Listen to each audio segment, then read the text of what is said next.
France, Portugal. I told you that game is going to be boring. 120 minutes. Oh my God. That was an hour. That was 2 hours of watching a boring game, to be honest with you. Like two of them doesn't want to win.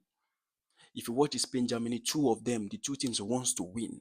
But if you watch France and Portugal, it's like two teams who doesn't want to lose. It was so boring. There were moments, yes, more of Portuguese moment than the French national team, but it was just overall boring. I was like, well, I had to watch the game because I have to speak about it a little bit on my channel. So just to give you a little bit of insight, I told you that this game is going to end in penalty shootout. I knew that the game was going to be boring. Portugal had some the better moment than the French national team. Obviously, the whole tournament, Portugal has been way better than France. You won't believe France are in the semi-final without scoring from an open play. How is that possible?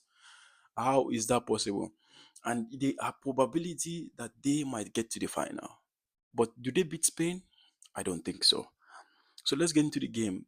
Ronaldo was a little bit quiet yesterday.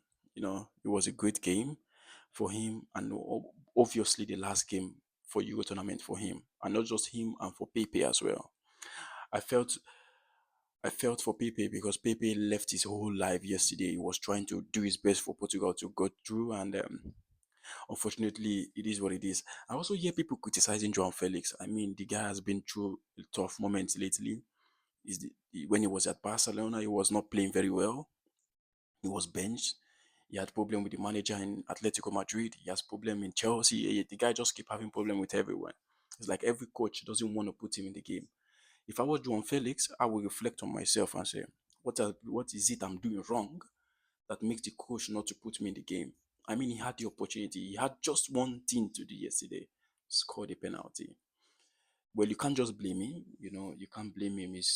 Some penalty is a game of luck, but putting him at that minute, he had also a chance to put Portugal up yesterday.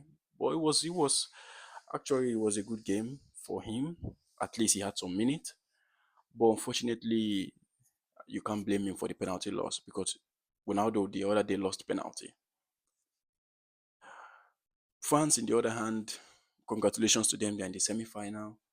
I think that will be their last bus stop because Spain is going to beat them. I think Spain is going to beat France, but you never know. You never know. If Kylian Mbappe turns up again, it's a good night for Spain.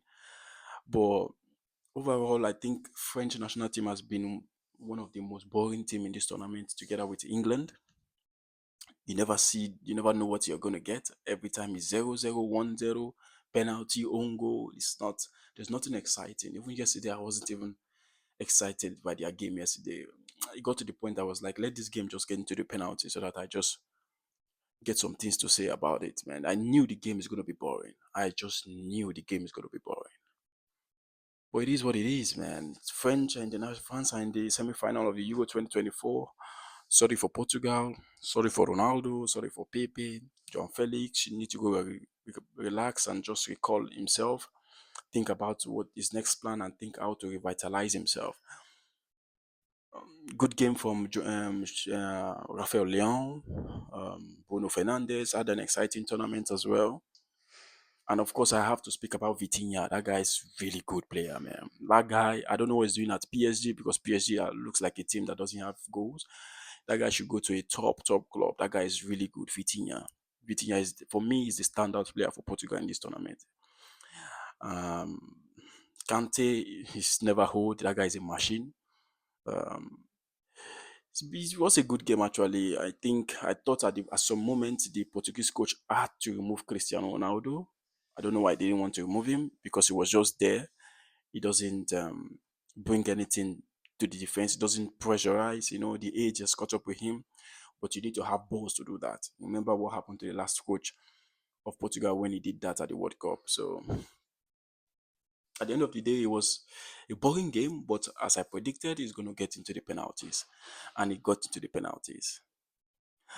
Friends, congratulations, Portugal. See you next time. Thank you for watching my videos. Until next time,